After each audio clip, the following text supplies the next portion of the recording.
Bonan ya suhuton. Doto mak pertaris nama lo. Joda mang ma oda pi. Asaro. Aka bonan ya suhuton. Mabuat sagu-sagu si dua salah hudulan.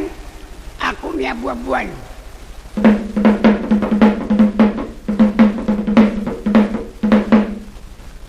Oh, ama Pangulo Balang di Jahe. Pangulo Balang di Sihulu. Marsoko di nakong ni Matanyari. Leono nami ma. Peleamu. Alani sa tungdaw kamu. Paimahamu ma. Bagiamu. Palu mamang kordangi.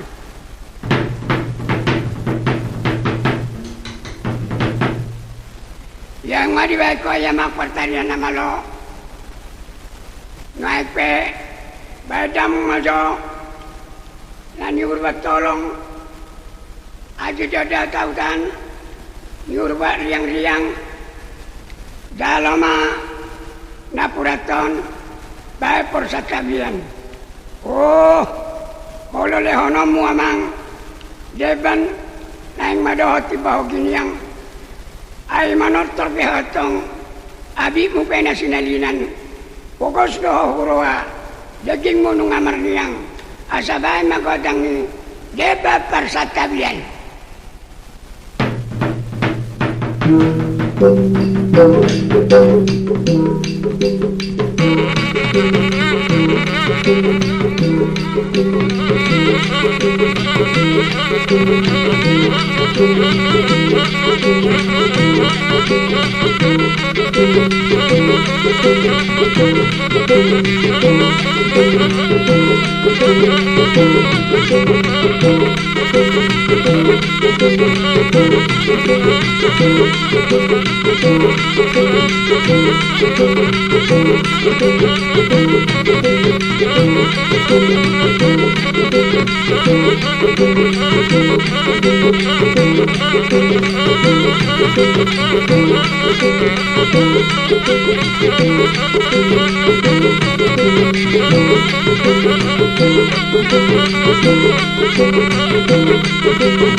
Yang ngadi beko yamang pertarias nama lo godang ni persatabian ni nuai piamang takas main ngodamang suara huhuasikon ado galinggangmu dua purbanaring si galinggakonomo ado baritam si hata-hata honomo oh baritani botokku si baru sopak panaluan akora si melbel bohi dala si gajang bulan dahil nuay piamang batara guru mujul asa takas mabedamang batara guru padapotan Batara Guru naginok kumanogot nanyalapat tong arian godang ni cibor sa papanaluan cibor tapi ang mas nawasan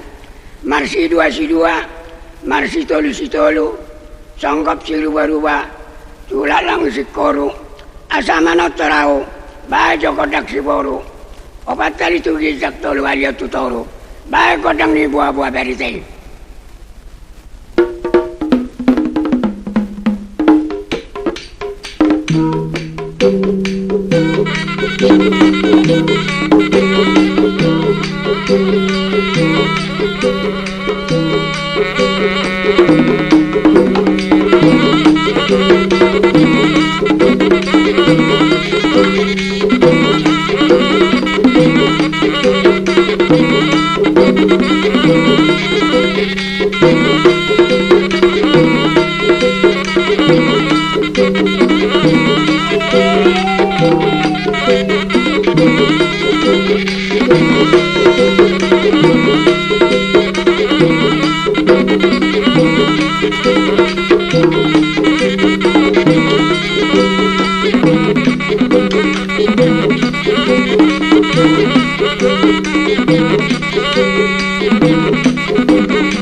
Amani margulane si palu taganing na malomar sarune nung adi bayad damang godang inaupang ide nung agpe bayad damang mamuse godang ni ado galinggang mo si galinggak konom mo tua purba na rin tapi sokal pangururan oh namang ido na kaya bae musema godang ni botokku si Haji Doda tahutan si tua Purbanari si tapi sokal pangururan nyut bat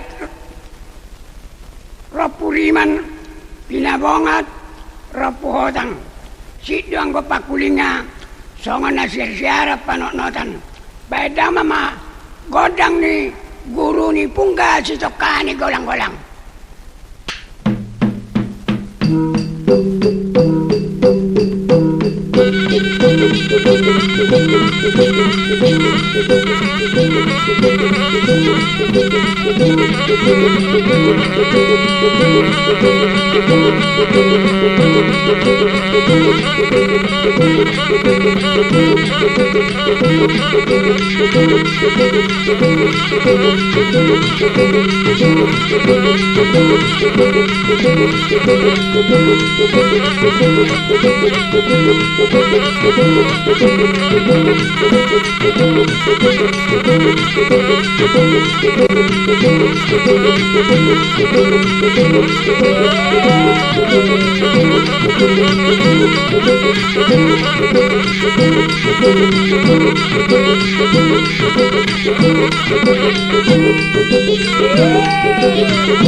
Oh, amang partarias nama lo. Di dia lubamu, lubabatu dia lubanami, lau tu dia mamu, mangalat tu nape hami, asabay jolo kodang ni, pangalapi, ay tu dia do hamu, tu lubabatu do pehami, ay lau tu dia mamu, mangalat tu padudu na kami, asabay maraksani, pangalapi, jatuh padudi Fatimah.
Yang ngadibaik ko yamang batara guru humudul partarjas nama lo situ buri pau sidakan yopo baida mamajo godang ni ulotson asa takas songan ni dokoni upama dolo ina porda itoruan bababaran ditolo ina tu kijang ina roha patorual do hape do sibaran naik pe bae magodang ni ulocon do abiton do sape kon ai si bolang do dikijang si bolang do ditoru tinonun ya barita nya aiton ya anak boru saya manu pak madebata saya tubuh mangulung-ulung asa bae magodang ni raksani ulos.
amang-amani marhulane si palu taganing namalomar sarune urani pusu-pusu tapung hati-hati najupang di dalam namalomar dalak kita watung baedang ng madolo godang ni tek ni napurat siarirang naleheta penangi tali-tali na mga lilit tuhabirang ay tinali gala-gala ni mandailing luhut lumalong lalo marida sanggul miling-iling bayad lamang jowo godang ni parsanggul miling-iling.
Raja nami Batara Guru Humudul Batara Guru Padapotan tuang ilagu boti karuni paiduan watung bae jolo godang ni rau palekung-lekung lekung-lekuk kalalahona sadalo suhulna lima domatana la jumadio pidu matoga ba godangnya hai godang ni paton asa toga tugu kita sesada hasutonon nama dudu ono puta o putu pulo di Gijang ima si ajido data hutan situ pulo nari si tapi sokal pangururanon alani amang Batara Guru Mudul bajo godang ni rau palengkung lekung.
Pertarilah nama lo waktu patakas damang ma nanilokkan ninakinu pamay rau palekung lekuk kalalahona sada da suhulna lima matana na jumadi hom manopa godang yahai godang ni tangakon sumopa soba oputa opupulo di kijangon aji na suko di langit na tojol di tanon si aji doda taudan si tua purbanari si tapi sokal pangururanon si aji doda taudani asabay matakas godang ni raksani mamis na lima.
Yang ngadibai ko yamak pertarian nama lo balawin na pertoba-toba dapok nama si kurapang balaw madamang mangalap sili juang baik sanggul niapang asa baik magodang ni na ditangakon na tubuh di riba na so tubuh di talunon tukap lao mabuat sehingga lao mabuan anak na umeme inana umeme anak na raksani ahai raksani apangon dota panganon isian raja-rajaan ima isian ni bidu matoga asa toga toguhita sisada hasutonon asa takas mabedamang godang ni na tubuh di riba na so tubuh di talunon ima goar ni sitoli sada hot raksani suhinya pang naubat butima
Uamang partarian nama lo Musema godang ni si Raja ultup-ultup, si Raja ultup pati, ultup bonian anuon, adur bopom nasa huda baru-baru, dung di ultup hona, dukona dibuat, dibawa matuhuta, ditutungi, dipultak, dibutuhai, jepak sama di si tabba si pijoni, si patua na bosur, si panakot na male, si pamokmok na meriang, si parosu ale-ale, ima mula ni boni, asabay damang ma, godang ni, raksani, tapong adoh permasan.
Oh amang Batara Guru dali Batara Guru Padapotan tuang ilagu boti karuni paiduan naja karena uli na dengkapan notan bamu sema kodang ni tuang gajah na birong mula jadi na bolon tua di puhun na mula ni si Raja Bagot pinahubungan na pa uti-uti pinggan manang mopang di pos ni matanya hari asabay mamang godang ni ima pangkor dan awalu dinakok ni emetu sopo siap pangataran ni jabu ataran na bilang luluan na godang baida mama godang ni pangkor dan awalu do emetu sopo butima.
Oh amani marhulane si palu taganing na malomar sarune urani busu-busu tapungnya tete watung baida mamadolo godang ni manuk-manuk patola seuk kalalahona sudah emesa sobo ditaruh yabong na upapa sedinggingna na upalu sarunena pabuala nga nyari nama kuling may ibulat si pahatulu ibo otoni inana sakar ni boru-boru asabay ma godang ni manuk-manuk patola seuk na upapasrindingnya na upalo sarunena ima nagabi na niula sinurni partawanan.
Yung aray ko yung magpartarya na malo ba majo godang ni siyobat sada haroburan silima sada halonglongan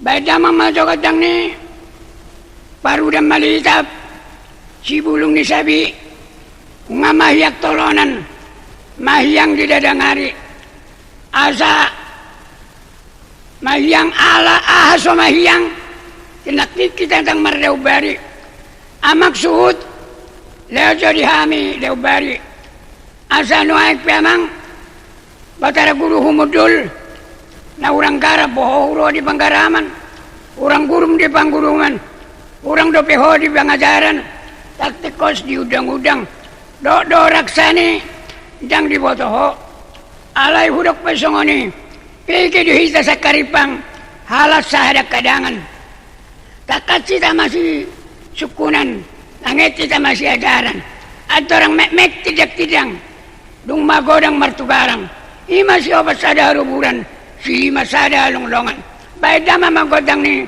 siobat sada haruburan silima sada halonglongan butiman.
Mudul siya dia mula ni sahala perguruan ni Jolma. Oh, anggo ini sinukum mo tuau asa takas maingot damang sada mau nama te ginotil raksani na puranon sada nama te binobom raksani apuron sada nama te nilopa raksani gabiron sada nama te nitiris raksani tibahon sada nama te binola raksani pilingon ilaw ba si opat sada haruburan silima sada halonglongan non palima ho piling may asa takas boto mo amang batara guru mudul alay ya marbius manasida suadong masipiringan ya pinalo mo manasida apur masya dairi gabir masya anak kola si pasidak pinay panayli si paulak ko sa loja gibaba madayla ditolonang matabona kau tak peribaduk boy perhitian ni dorma asabay ma godang ni ima sahala perguruan ni Jolma.